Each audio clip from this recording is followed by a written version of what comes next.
Hello बच्चों। आज हम एक टॉपिक पे डिस्कस करेंगे जिसका नाम है कोण। ये टॉपिक जो कोण है काफी इम्पोर्टेंट टॉपिक है। आप कोई भी एग्जाम दें, इसमें से एक आध क्वेश्चन बन जाता है, चाहे स्कूल लेवल का हो या उससे ऊपर का। सभी में ये एक आध क्वेश्चन हमारी कहीं न कहीं मदद करते हैं और हमारी जानकारी में भी ये होना चाहिए कि कौन से कोण की माप कितनी होती है।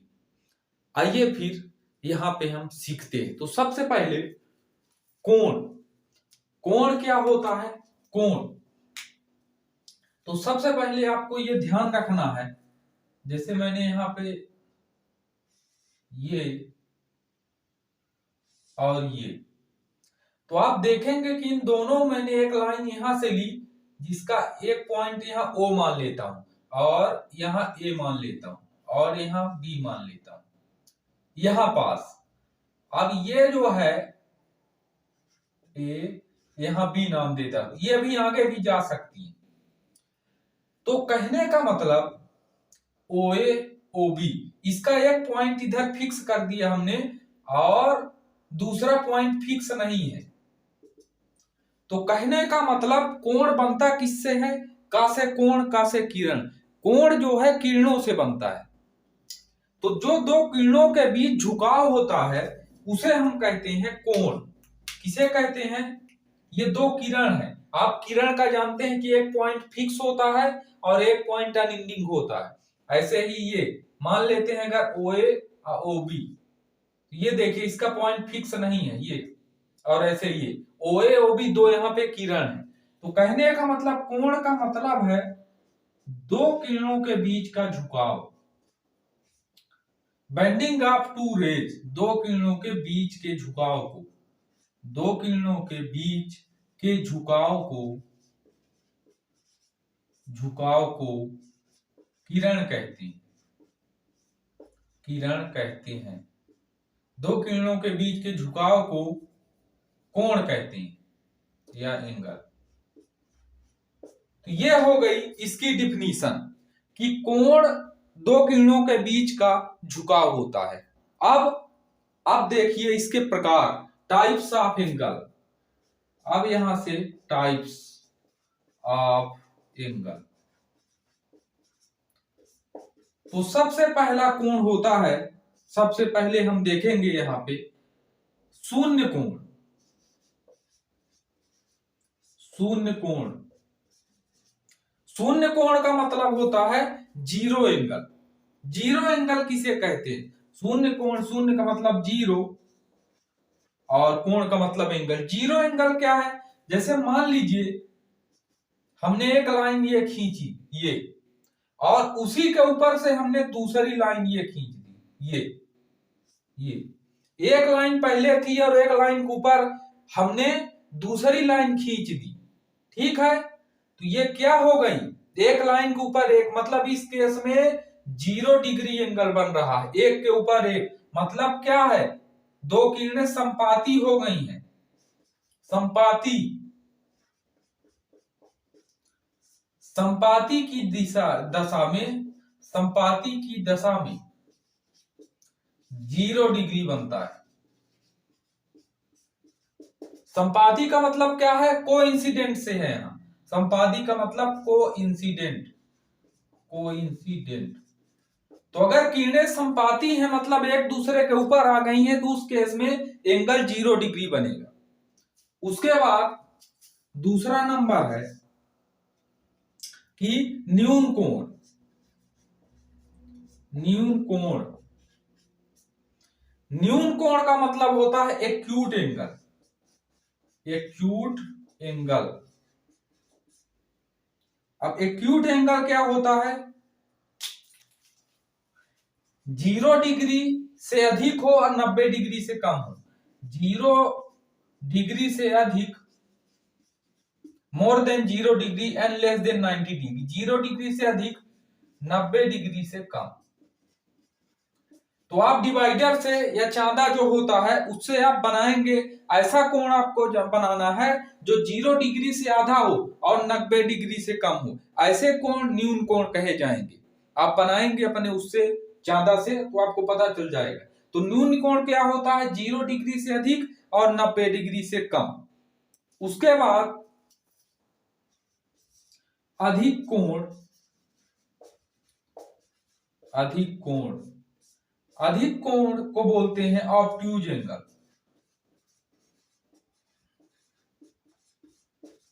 ऑब्ट्यूज एंगल क्या होता है? ये जहां पे खत्म हुआ है वो यहां से शुरू होगा। 90 डिग्री से अधिक, 90 डिग्री से अधिक, 180 डिग्री से कम। 90 डिग्री से अधिक हो और 180 डिग्री से कम हो। आपको ऐसा एक एंगल बनाना है जो 90 डिग्री से अधिक हो और 180 से कम हो। ऐसे कोणों को ऑब्ट्यूज एंगल बोलते हैं या अधिक कोण बोलते हैं। आपको ध्यान रखना है, आप ऐसे पूरी लाइन मत बना दीजिएगा, क्योंकि ये पूरी लाइन है, इसका मतलब है 180 डिग्री है। ऐसे आपको नहीं बनाना है, ठीक है। 180 डिग्री से आपको थोड़ा सा कम रखना है, थोड़ा सा कम, मतलब ऐसे तिरछा बनाएंगे ऐसे कि जो है पूरी लाइन ना कवर हो जाए इसमें। ऐसा आपको अपने उससे डिवाइडर से बनाना है कि पूरी लाइन नहीं आनी चाहिए, मतलब 90 से ज्यादा हो और 180 से कम हो, उसे अधिक कोण कहते हैं। उसके बाद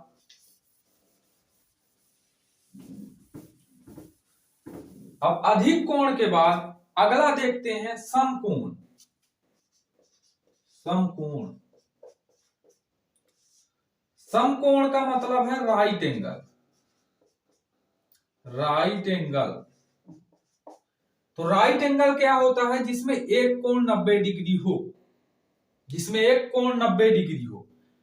अब ध्यान दीजिएगा, एक कोण 90 डिग्री हो, तो अब इसमें एक चीज हमेशा आपको ध्यान रखनी है कि जो सबसे बड़ी भुजा होती है ना, जैसे कोई त्रिभुज है, जैसे मान लीजिए ये बना हुआ है, तो ये सबसे बड़ी भुजा है ना, तो इसके सामने जो ये कोण बनेगा ये सबसे बड़ा कोण बनेगा। उसी तरह अगर ये ऐसे आ जाए, मान लीजिए ऐसे, ये अब ये सबसे बड़ी भुजा है, तो इसके सामने ये सबसे बड़ा कोण बनेगा। तो कहने का मतलब सबसे बड़ी भुजा के सामने सबसे बड़ा कोण, और सबसे बड़े कोण के सामने की भुजा सबसे बड़ी होती है। सबसे बड़े कोण के सामने की भुजा सबसे बड़ी होती है, उसी तरह सबसे बड़ी भुजा के सामने का कोण सबसे बड़ा होता है। तो समकोण, एक कोण जिसमें 90 डिग्री हो उसे समकोण कहेंगे। अब देखिए, उसके बाद अगला कोण है सरल कोण। अगला है सरल कोण। सरल कोण को ही बोलते हैं ऋजु कोण। आप चाहे सरल कोण बोले या आप चाहे ऋजु कोण बोले या इसी को कहते हैं स्ट्रेट एंगल। स्ट्रेट एंगल, तीनों का मतलब एक ही है, चाहे सरल कोण हो, चाहे ऋजु कोण हो, चाहे स्ट्रेट एंगल बोले, तीनों का मतलब यही है।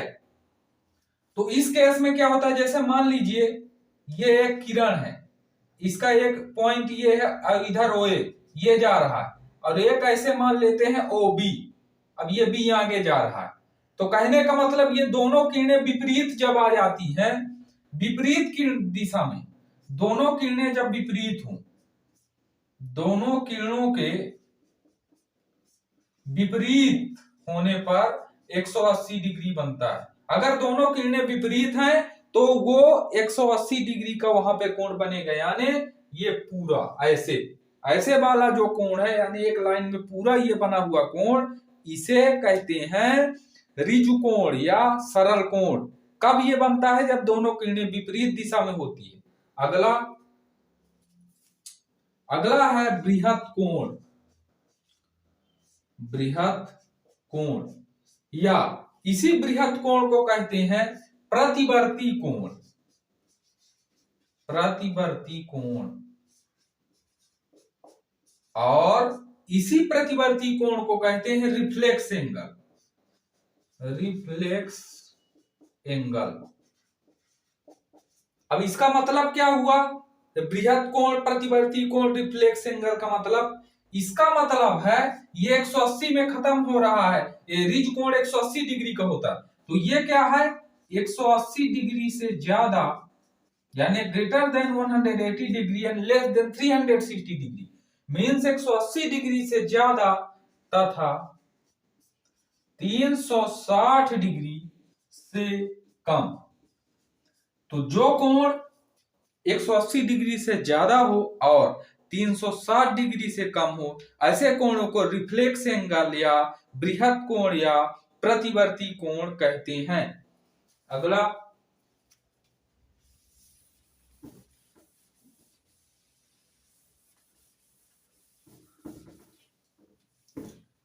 फिर अब अगला हमारा है कंप्लीट एंगल यानी संपूर्ण कोण। संपूर्ण कोण, संपूर्ण का मतलब complete, complete. A complete angle means ऐसे 360 डिग्री, पूरा एक सर्किल ये कंप्लीट होता है। तो कंप्लीट एंगल या संपूर्ण एंगल का मतलब 360 डिग्री का बनना, ठीक है। उसके बाद अगला देखते हैं पूरक कोण। पूरक, पूरक को बोलते हैं कॉम्प्लीमेंट्री। किसी को कॉम्प्लीमेंट नहीं देना है, complementary angle, complementary complementary angle. अब कॉम्प्लीमेंट्री एंगल का मतलब क्या होता है, जैसे मान लीजिए ये, जैसे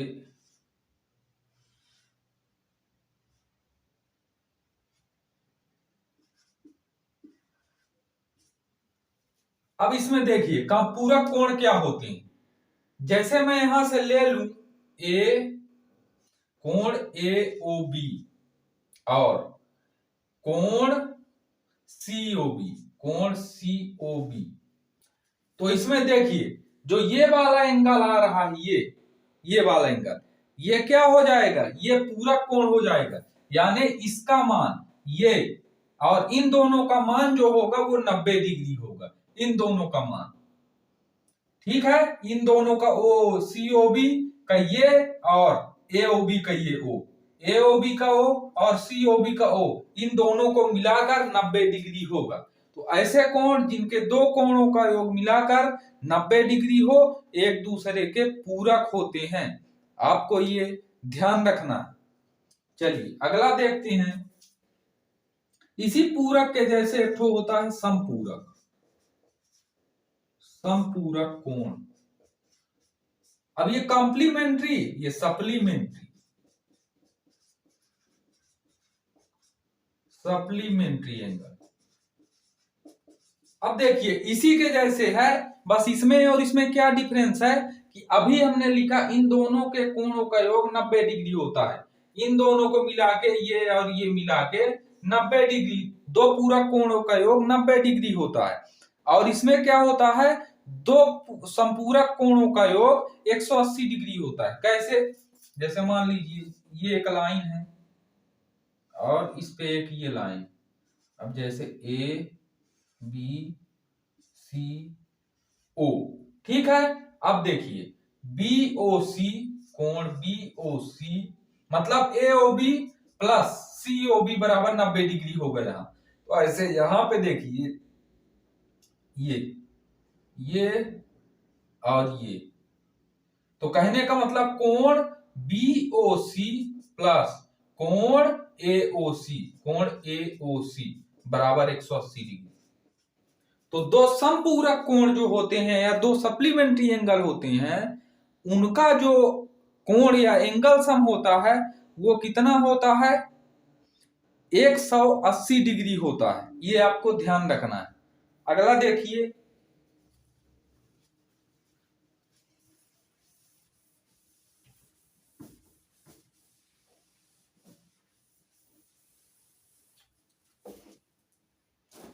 अगला है आसन्न कोण।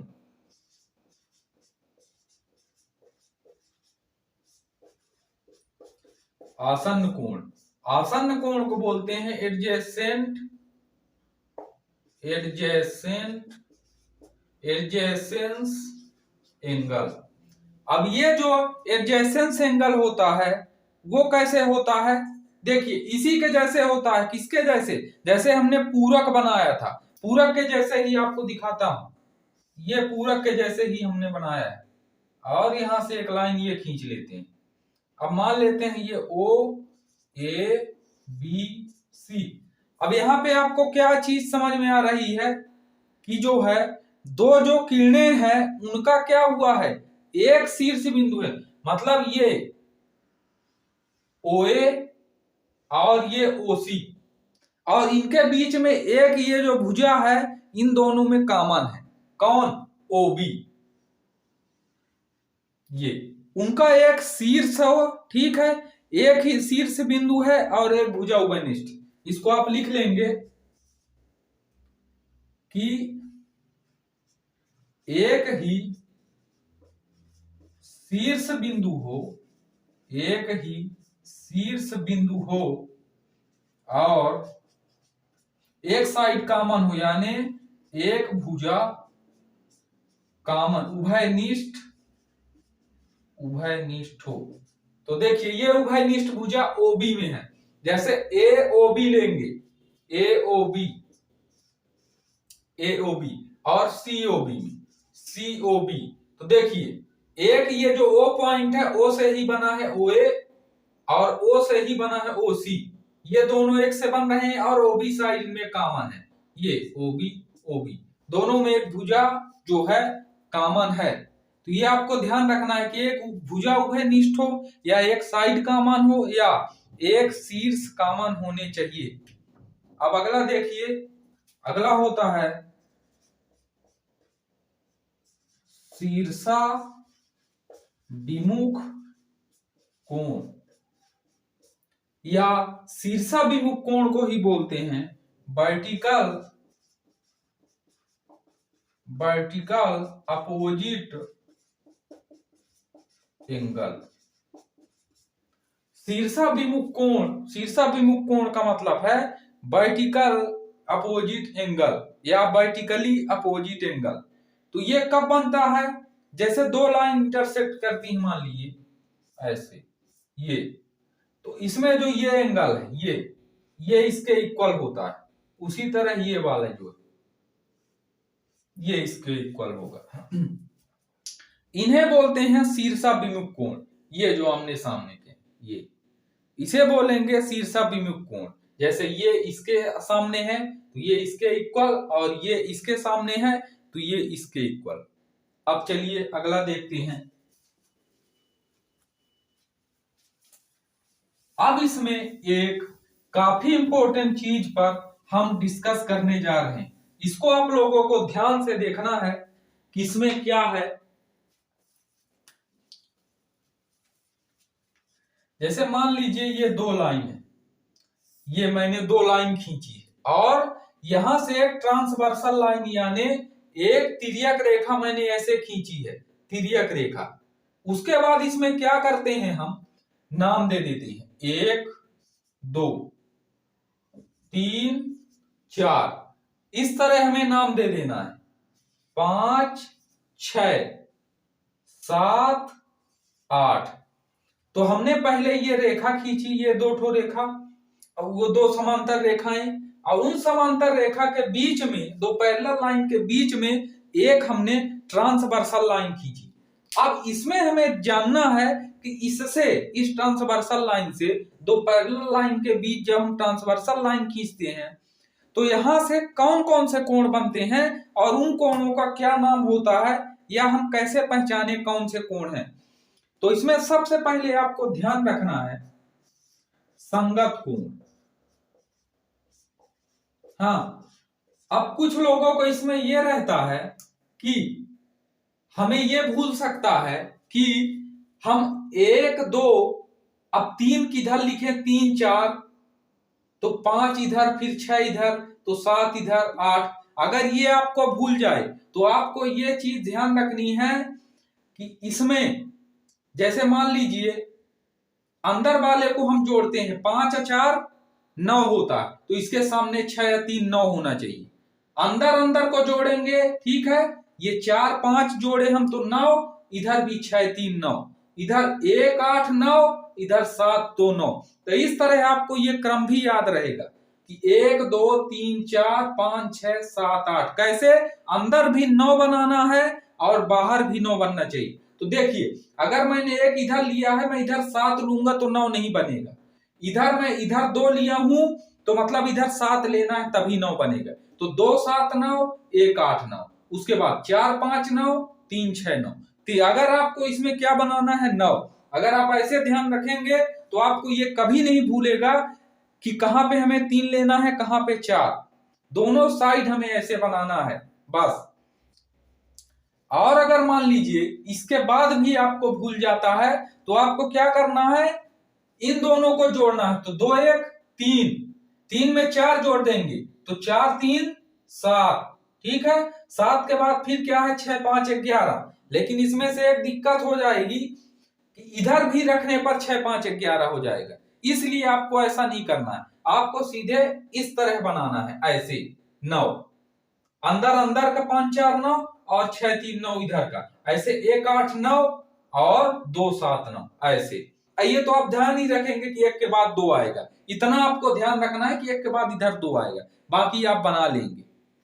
अब इसमें आ जाते हैं, 9 बनाना आपको जरूर ध्यान रखना है। उसके बाद संगत कोण, संगत कोण किसे कहेंगे, संगत कोण को बोलते हैं करेस्पॉन्डिंग एंगल, करेस्पॉन्डिंग एंगल। तो करेस्पॉन्डिंग एंगल अभी मैंने आपको बताया कि 9 बनाना है, ठीक है। तो 9 हम कैसे बनाते हैं, बाहर बाहर का बनाते हैं, उसके बाद फिर अंदर अंदर का बनाते हैं। तो इसमें हमें क्या करना है, थोड़ा सा ध्यान रखना है कि इस लाइन के जो ऊपर वाला है 1 और इस लाइन के ऊपर वाला, पहले लाइन के ऊपर वाला 1 5, तो सबसे पहले इसमें बनेगा कोण 1 और कोण 5। ये कोण 1 और कोण 5 ये दोनों बराबर होंगे। बी नंबर में अब कोण 1 और कोण 5 इस लाइन के ऊपर है, इस लाइन के ऊपर, तो ऐसे इस लाइन के ऊपर कोण 2 और इस लाइन के ऊपर कोण 6, कोण 2 कोण 6, ये भी संगत कोण होंगे। उसके बाद सी नंबर, अभी हमने ऊपर ऊपर लिया लाइन के, अब नीचे नीचे लेते, तो इस लाइन के नीचे है 4 और इस लाइन के नीचे है 8, तो कोण 4 कोण 8, डी नंबर। आपने इस लाइन के नीचे लिया और इस लाइन के नीचे, अब इधर इस लाइन के नीचे कोण 3 और इस लाइन के नीचे कोण 7, तो ये जो एंगल है इन एंगलों को बोलते हैं संगत कोण। ध्यान रखेंगे कि कौन किसके, इस लाइन के ऊपर लिया तो इस लाइन के ऊपर लेना है 1 5, ऐसे इधर भी लाइन के ऊपर, तो लाइन के ऊपर 2 6, उसके बाद लाइन के नीचे जो हमने लिया है, तो इस लाइन के नीचे 4 तो इस लाइन के नीचे 8, इस लाइन के नीचे 3 तो इस लाइन के नीचे 7, ये होते हैं संगत कोण या करेस्पॉन्डिंग एंगल। उसके बाद अगला है एकांतर अंतःकोण, इसे बोलते हैं एकांतर अंतःकोण या एकांतर अंतःकोण को ही बोलते हैं अल्टरनेट इंटीरियर एंगल, अल्टरनेट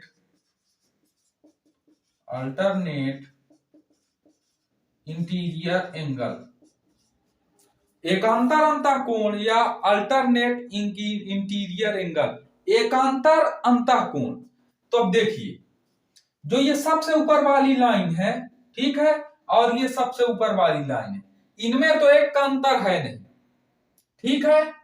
अब सिर्फ जो ये बीच में बच रहे हैं इनमें एक का अंतर है, तो यानी कोण 4 कोण 6 कोण 3 कोण 5, ये हो जाएंगे एकांतर अंतःकोण। कौन कौन से, कोण 4 कोण 6, कोण 4 कोण 6 और दूसरे नंबर में कोण 3 कोण 5, इन्हें हम बोलेंगे एकांतर अंतःकोण, ये होते हैं। ध्यान रखना है बाबू, ध्यान अगर थोड़ा सा इधर उधर हुआ कि वो गलत हो जाएगा। और एक चीज आपको इसमें सबसे अच्छी बता दूं आपको ठीक है, जो आपको ध्यान रखनी है। हम ये जो एंगल बना रहे हैं संगत को, इससे संगत कोण, एकांतर अंतः कोण, तो आप देखिएगा इसमें जो है सभी में जो इनका सम आएगा ना वो सम संख्या ही आएगा। सम कैसे, 1 5 जोड़ो 6, 6 2 8 सम संख्या, 8 4 12 सम संख्या, 7 3 10 सम संख्या, 6 4 10 सम संख्या, 5 3 8 इवन नंबर। तो इन सब के जो हम ऐड करते हैं इनमें सब में इवन नंबर ही आएगा। और अब एक लास्ट देख लेते हैं इसी का, उसे बोलते हैं एकांतर अभियंता था, अब एकांतर बाह्य कोण, इसे बोलेंगे एकांतर बाह्य कोण। एकांतर बाह्य कोण को बोलते हैं अल्टरनेट एक्सटीरियर एंगल। अभी ये इंटीरियर था, अल्टरनेट एक्सटीरियर एंगल। अब अभी आपने देखा है, ठीक है, अल्टरनेट इंटीरियर एंगल कैसे हमने अंदर वाला लिया है, ठीक है। अभी 4 6 एक का अंतर भी होना चाहिए, तो 4 6 या 3 5 ये तो एक अंतर अंतः में आ गए, तो मतलब जो बचे हुए एक अंतर बाह्य में आ जाएंगे। तो अब ये क्रॉस 1 7 2 8 ये हमारे एक अंतर बाह्य हो जाएंगे। तो कोण 1 कोण 7, दूसरा कोण 2 कोण 8 ये हो जाएंगे एकांतर बाह्य कोण। अब इसमें हमें क्या करना है, ये पूरा आपका सॉल्व हो चुका है, ठीक है।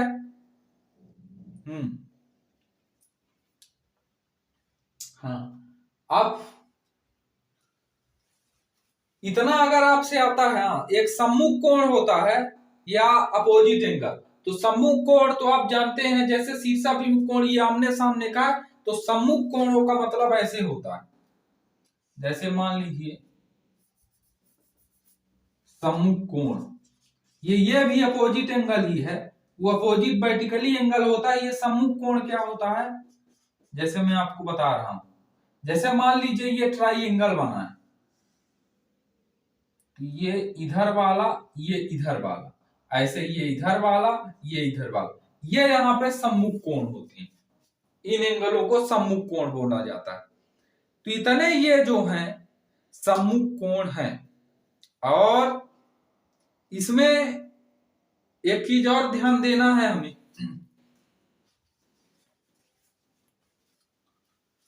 क्या ध्यान देना है, अगर मान लीजिए हमसे यह पूछा जाए कि इसमें 2 चीजें और देख लीजिए कि ये जो हमारी ट्रांसवर्सल लाइन है, तिर्यक रेखा के अंतःकोण, तिर्यक रेखा के अंतःकोण या तिर्यक रेखा के एक ओर के अंतःकोण, तो मतलब ट्रांसवर्सल लाइन के जो वन साइड्स के एंगल, अंतःकोण तिर्यक रेखा के अंतःकोण कौन से हैं, जो अंदर बन रहे हैं, 4 5 कोण 3 कोण 6, ये तिर्यक रेखा के अंतःकोण होते हैं। अब तिर्यक रेखा के बाह्य कोण कौन कौन से होते हैं, तिर्यक रेखा के एक ओर के बाह्य कोण, एक ओर के बाह्य कोण। अब ये जो बचे हैं 1 8 2 7, 1 8 2 7, तो बस इतनी थी ये जानकारियां कोणों के बारे में। आशा करता हूं ये चीजें आपके लिए पढ़ाई में काफी मदद करेंगी। सभी लोग ज्यादा से ज्यादा पढ़ाई करते रहेंगे। मिलते हैं नेक्स्ट वीडियो में। सभी के सहयोग के लिए सभी को बहुत बहुत धन्यवाद।